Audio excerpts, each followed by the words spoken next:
Assalamualaikum warahmatullahi wabarakatuh. Wilujeng enjing barudak.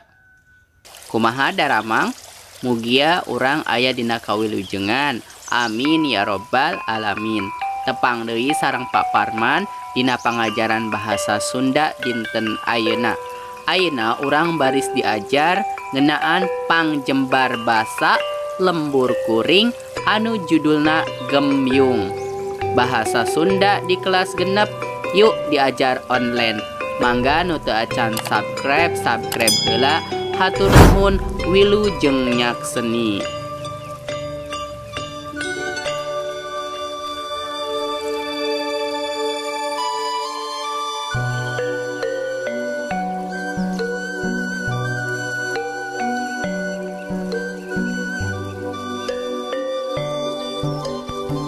Pangjembar basa lembur kuring anu judulna gembyung.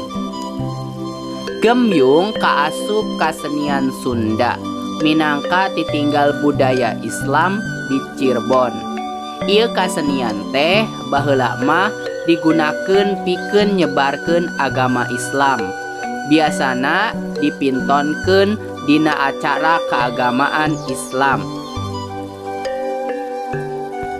Di antara nawae muludan, rajaban, jeung hiji syuro.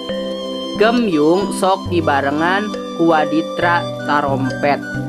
Sekian, hatur nuhun. Wassalamualaikum warahmatullahi wabarakatuh.